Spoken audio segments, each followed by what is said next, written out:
They say love is blind, but sometimes that blindness can lead you down a path you never imagined. My name is Emily, and this is the story of how I fell in love, got married, and came to regret the decision that changed my life forever. When I met Ethan, I thought I had found my soulmate. He was charming, funny, and full of life. We met at a friend's party, and from the moment he introduced himself, I felt a spark.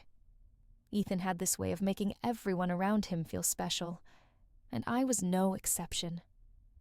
For months, he showered me with affection, flowers, late-night calls, surprise dates. I felt like the luckiest woman in the world.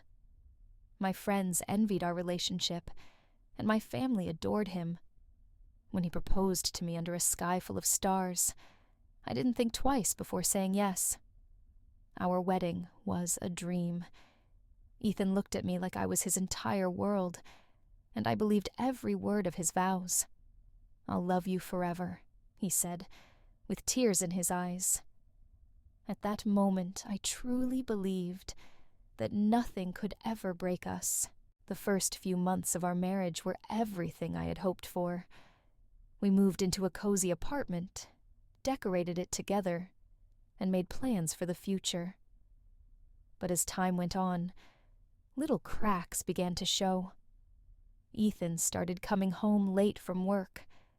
At first, he said it was because of meetings and deadlines. I believed him. After all, he had always been hardworking. But soon, the excuses became more frequent. He stopped asking about my day, and our conversations became brief and superficial. I told myself it was just a phase, that he was stressed, and things would go back to normal. But deep down, I felt something was changing. One evening, Ethan came home late again.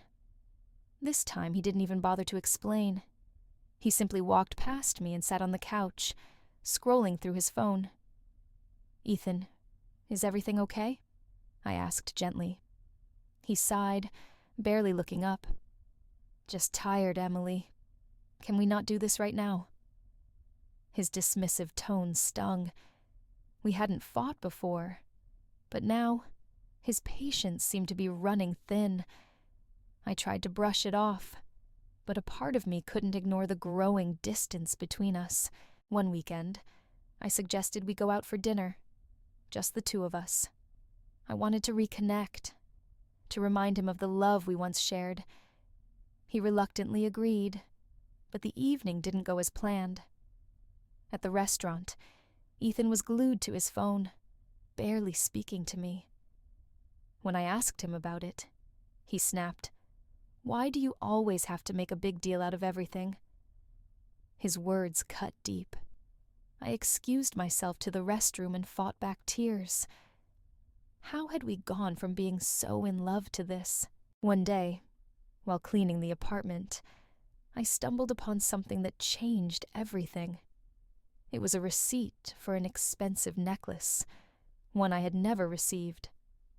My heart sank as I stared at it. I confronted Ethan that evening, holding up the receipt. "Who is this for?" I asked, my voice trembling. He looked at me, guilt written all over his face. "Emily, it's not what you think," he started, but the hesitation in his voice told me otherwise. After pressing him for the truth, he finally admitted that he had bought the necklace for a coworker. "It wasn't serious," he said, as if that would lessen the pain. I felt my world crumble. The man I had vowed to spend my life with had betrayed me. After his confession, Ethan promised to change. He begged for forgiveness, saying he'd make things right. For a while, I tried to believe him, but his actions spoke louder than his words. He continued to come home late, avoided meaningful conversations, and made no effort to rebuild the trust he had broken. I felt trapped, constantly questioning myself and my worth. One night, as I sat alone in our living room, I realized something. I wasn't happy. I had given everything to this marriage, but it wasn't enough.